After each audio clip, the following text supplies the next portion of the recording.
Hi, my name's Alayna. I'm a professional makeup artist based up here in Seattle, Washington. Today we are going to be going over how to make a fantasy creature, specifically an orc, on a budget. What I use today is what's called a foam latex prosthetic. It is made by the company Infected FX. It's a lightweight, flexible prosthetic that a lot of popular film and TV shows that you see nowadays use to make their monsters and creatures. We will also be using foam latex ears and a latex bald cap. Disposables, Q-tips, spoolies, and sponges. Alcohol-based paint palettes. Water-based paint palette. Prosthetic paint, airbrush if you've got one. What? An assortment of brushes, and hand sanitizer. Acrylic is bad. Do not put this on your skin. Please use only skin-safe products.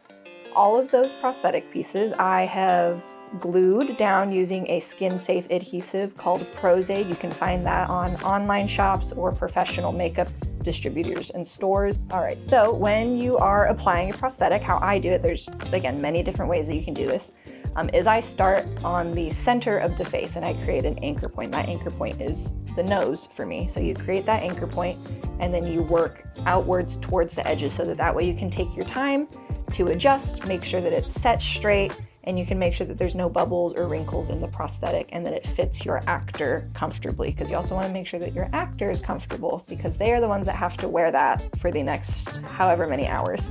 So as you're gluing, like I said, anchor point, work your way outwards.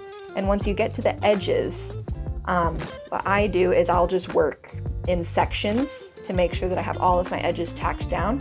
So I will glue my edges down, and then as you'll see me applying it, you'll see me roll the end of my brush across the prosthetic, and that will actually squish the prosthetic down, and it'll create a nice flat smooth edge because it'll squish down into that glue and it'll stay. And then I also take a sponge and I will stipple the glue along the edge of the prosthetic to, again, just help it hold, and it helps blend texture out because the prosthetic has texture and the bald cap is smooth. So you want to make sure that it blends nicely because you don't want to leave a line of where the prosthetic ends leading into the bald cap.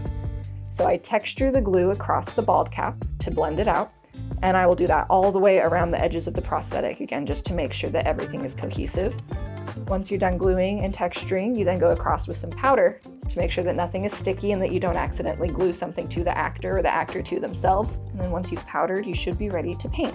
When I go into painting, I like to start with a lighter base layer so that way I can go either a lighter or darker shade depending on how the character makeup is going. So I start with a lighter base and then I go in and I texture different colors and shades across the makeup to try to break it up and give it a more natural look so it's not a solid color. So you want to go through and add lots of different flecking and splotches and texturing just across to try to hide any edges or seams that there might be and to make sure that, again, it all looks cohesive and that you're happy with your final product.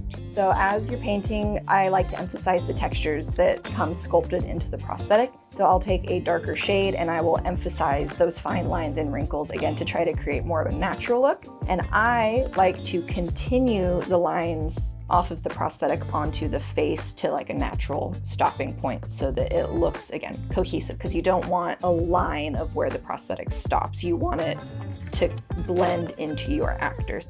So as you are completing your character and you're coming to the final finishing touches, you can also think about weathering, or if you want your character to be glossy or shiny or matte, or if they have sweat. So those are all different things to think about for your finishing touches and final looks before they're ready to go on camera. Environmental plays a big part into how your character looks because your character is in that environment. And again, you want it to look like he or she or that character belongs in that environment and they're not just dropped into a random place. You want them to look, again, cohesive and like they belong. So that is a very quick rundown on how we made our budget-friendly orc. Even though it seems like a bit of a tedious and long process, go ahead and do it. Get creative with it. This, like I said, is a budget-friendly version. The company that we got these prosthetics from do a fabulous job, and like I keep saying, are very affordable for the quality. So go ahead, get out there.